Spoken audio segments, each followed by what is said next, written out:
तो आप सबको चैनल से एक बार फिर से इस वीडियो में मैं आपका स्वागत करता हूं। दोस्तों, आज आपके लिए एक वीडियो बहुत ही महत्वपूर्ण है और इस वीडियो के द्वारा आज मैं आप सबको यह बतलाने वाला हूं बाइबल के अनुसार कि दुश्मन या शत्रुओं से बदला लेने के विषय में यीशु ने क्या कहा। क्या एक मसीही होते हुए अपने दुश्मनों से या शत्रुओं से क्या आप प्रतिरोध या बदला ले सकते हैं या नहीं? अगर जो आप बदला ले सकते हैं तो वो किस प्रकार का बदला आप उससे ले सकते हैं कि आप उसको बदला लेना चाहिए या नहीं? इन बातों के विषय में आज मैं आपसे बाइबल के अनुसार मैं बताने वाला हूँ, इसीलिए इस पूरा वीडियो को आप शुरू से अंत तक जरूर देखें ताकि इन बातों को आप अच्छी रीति से समझ सकें। क्योंकि जिस समाज में आज हम रहते हैं, इस समाज में आज आप देखते होंगे आए दिन रोज हर एक परिवार में कहीं न कहीं झगड़ा होते रहता है। चाहे आपके गोतिया में हो या आपके घर में हो या आपके गांव में हो, आप देखते होंगे ये झगड़ा हमेशा होते रहता है। कोई किसी के बदला के लिए, कोई किसी के ले लिया, कोई किसी की बात नहीं माना, कोई किसी के सामान चोरी लिया या किसी के आगे पानी गिरा दिया। हर एक बात के लिए आज जो है आपके समाज में, आपके समाज के लोगों में आप देखते होंगे झगड़ा होती रहता है। ये होने का क्या रीजन है, क्या कारण है? इसका रीजन, इसका कारण अलग अलग है।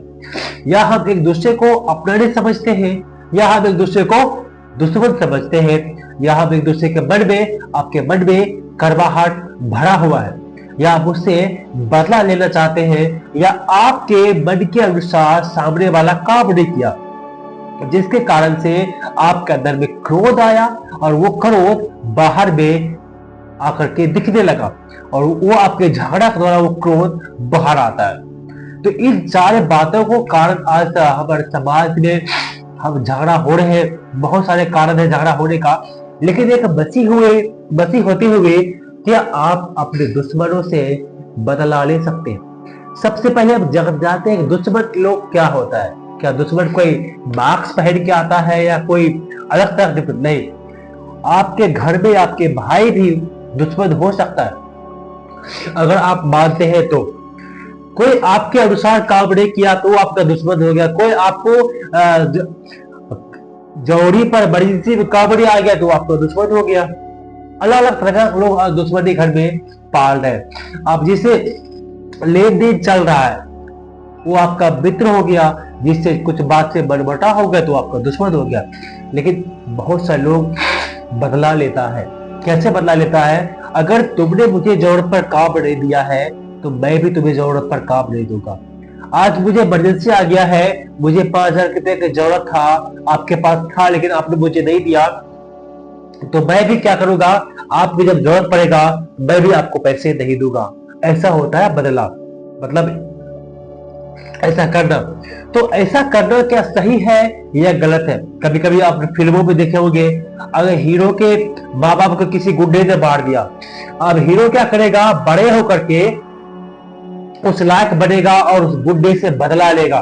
बदले में क्या करेगा, उसको मारेगा या उसके खानदान को मारेगा। फिल्मों में से आजकल दिखाए जाते हैं और यही चीज रियल लाइफ में भी आ जाता है। तो क्या इस प्रकार का काम जो है एक मसीही लोग कर सकता है या नहीं? क्या अपने दुश्मनों से बदला ले सकता है या उसे माफ कर सकता है या उसे छोड़ सकता है या उसे बदला लेना चाहिए? इस विषय पर आज मैं आपसे बात करूंगा वो बाइबल के अनुसार। चलिए बिना किसी देरी के हम इस बातों को शुरू करते।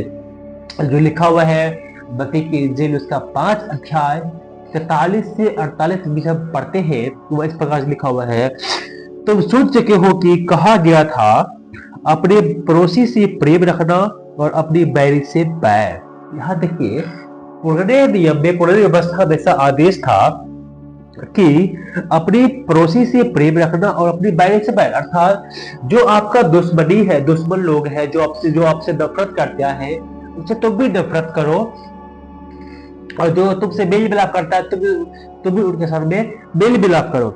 लेकिन यहाँ पर देखिए ये पुरानी व्यवस्था था, लेकिन यहाँ पर देखिए यीशु मसीह क्या कहता है, परंतु मैं तुमसे यह कहता हूं अपनी बैरियों से प्रेम रखो और अपने सताने वालों के लिए प्रार्थना करो। अब देखिए यीशु मसीह की जो शिक्षा है बिल्कुल विपरीत है।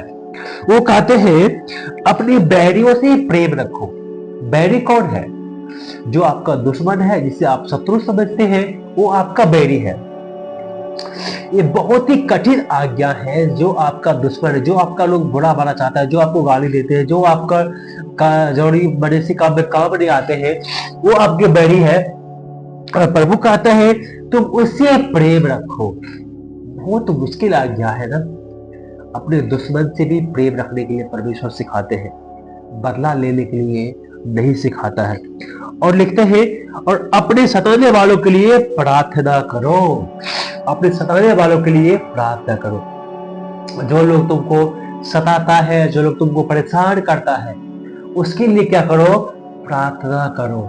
अगर जो प्रार्थना करेंगे ना, तो प्रार्थना में बहुत बड़ा शक्ति है।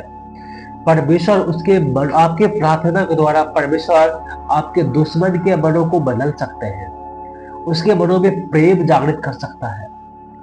वो आज झगड़ा इसीलिए कर रहा है क्योंकि उसके दिल में परमेश्वर का प्रेम नहीं है।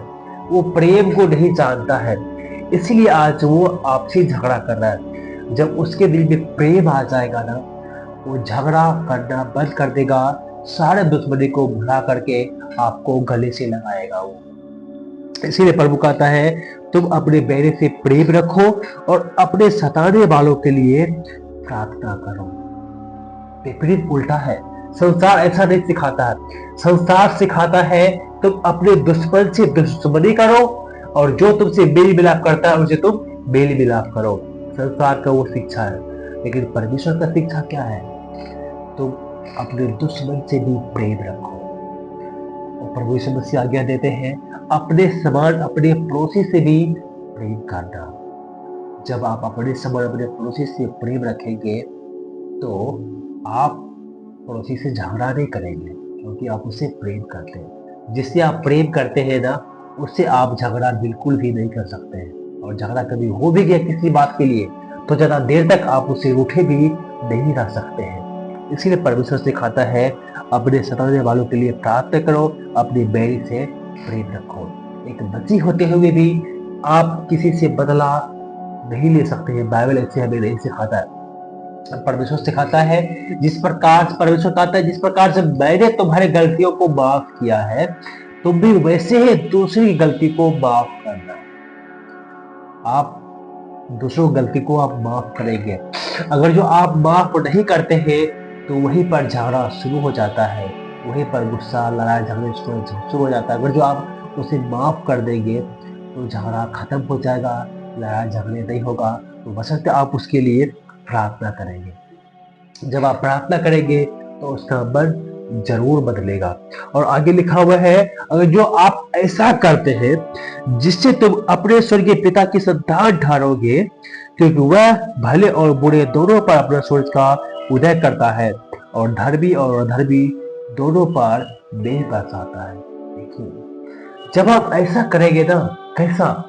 जब अपने दुश्मनों से प्यार करेंगे, प्रेम करेंगे, उसके लिए प्रार्थना करेंगे, तो हम परमेश्वर के संतान बन जाएंगे। हम परमेश्वर के संतान ठहरेंगे, क्योंकि परमेश्वर ने कभी किसी में भेदभाव नहीं किया है।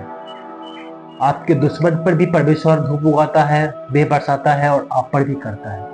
परमेश्वर की नजर में सब एक समान। इसीलिए परमेश्वर चाहता है कि आप सबके साथ में मेल मिलाप से रहें, आप झगड़े ना करें। इसीलिए इन बातों को आप जो है ध्यान दें। जब आप ध्यान देंगे तब परमेश्वर आपको आशीष जरूर देगा। आगे लिखा हुआ है क्योंकि यदि तुम अपने प्रेम करने वालों से ही प्रेम रखोगे तो तुम्हारे लिए क्या फल होगा? क्या मासूम लेने वाले भी ऐसा नहीं करता? जो अन्य जाति जो लोग हैं, जो लोग प्रभु को नहीं जानता, उन लोगों तो यही करता है ना। अपने प्रेम करने वालों से प्रेम करते हैं, झगड़ा करने वालों से झगड़ा करते हैं। अगर जो आप भी ऐसे करते रहेंगे तो आप में और उसमें क्या फर्क रह जाएगा? आप में उसमें कोई फर्क नहीं पड़ेगा। इसीलिए परमेश्वर ने आपको संसार से चुन लिया है। आप संसार की तरह कार्य नहीं कर सकते। जो काम संसार करता है गलत का, वो किस चीज आप नहीं कर सकते।